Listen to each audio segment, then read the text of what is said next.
رسول اللہ صلی اللہ علیہ وسلم نے ارشاد فرمایا، رب کاسیات عاریات، بہت سی عورتیں، صنفان لم ارہما، آپ صلی اللہ علیہ وسلم نے فرمایا دو قسم کی مخلوق ایسی ہے جو میں نے نہیں دیکھی. کیا مطلب؟ وہ میرے زمانے میں نہیں پائی جاتی، وہ بعد میں آئیں گے.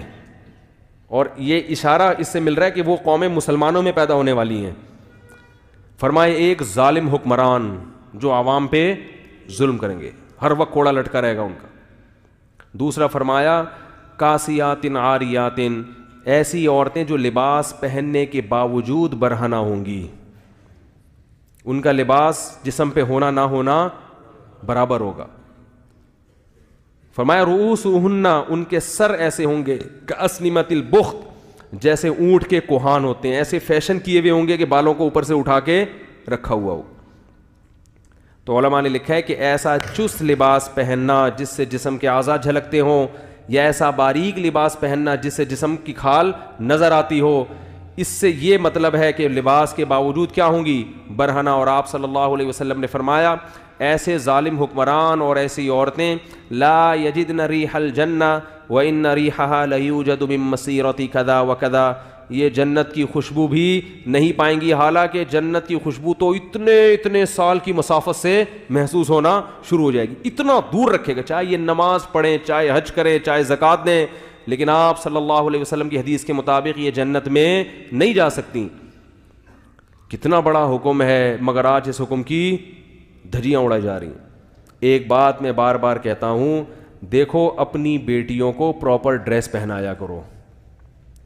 لوگ کہتے ہیں ہماری بیٹی ہمارے قابو میں نہیں ہے. بالغ ہونے کے بعد اگر قابو میں نہیں ہے تو بات سمجھ میں آتی ہے. بچیاں تو قابو میں ہی ہوتی ہیں نا. کسی بھی دیندار کو کھڑا کر دو، اس کے بیٹے کا لباس دیکھو اور اس کی بیٹی کا لباس دیکھو. ابھی میں ہانگ کانگ گیا نا، مردوں کے پورے کپڑے ہیں، پورے نا، ان کا بس نہیں چل رہا ہوتا، منہ بھی چھپا لیں وہ.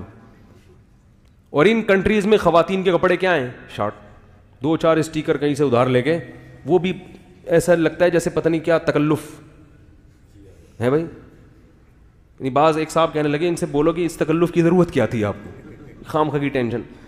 مرد پورے، اور عورتوں کا وہی کلچر کہاں آ رہا ہے ہمارے معاشرے میں. اور کیسے آ رہا ہے؟ والدین اپنی بچیوں کے لیے ایسے کپڑے لے کر آ رہے ہیں. ابھی تو بچی ہے بھائی، اگر وہ ابھی بچی ہے تو وہ بھی تو بچہ ہے، اس کو بھی چڈی پہناؤ، بنیان پہنا کے باہر نکال دو اس کو. بیٹے کو، اپنے بیٹے کو چڈی بنیان نہیں، بیٹے کو پراپر ڈریس پہنائیں گے پورا. بیٹی کو کیا کریں گے؟ آدھی پنڈلیوں کی فراکیں، سلیو لیس فراکیں ان کو پہنائیں گے، آدھی پنڈلیوں کی شلواریں اور سلیو لیس ان کو فراکیں پہنائیں گے. تو یہ اس کی علامت ہے کہ آپ ان کی صحیح تربیت نہیں کر رہے. بچے کو پراپر ڈریس پہنا کے اس کا عادی بنانا پڑتا ہے. اس سے بچے میں حیا پیدا ہو جاتی ہے، شرم پیدا ہوتی ہے. آپ نے دیکھا ہوگا جو لوگ اپنے بچوں کو کپڑے نہیں پہناتے نا، چڈی بنیان میں ہی بچے گھومتے رہتے ہیں، وہ پھر بڑے ہو کر بھی چڈی بنیان میں. ہمارے ایک دوست نے واقعہ سنا ہے یورپ کے کسی کنٹری کا. وہ یہاں سے نا بچی کا رشتہ تھا، کہیں رشتے کے سلسلے میں کہیں گئے کسی ملک، تو لڑکے والوں نے ان کو بلایا. تو وہ جو لڑکی کے ابا تھے انہوں نے کہا وہ سسر جو یعنی لڑکا ہے اس کو بلاؤ. لڑکا کہیں جاگنگ کر رہا تھا چڈی پہن کے. اس کو پتہ چلا جی تمہارے رشتے والے آئے ہوئے ہیں. اس نے کہا ٹھیک ہے، بہت خوشی ہوئی، میں آ رہا ہوں.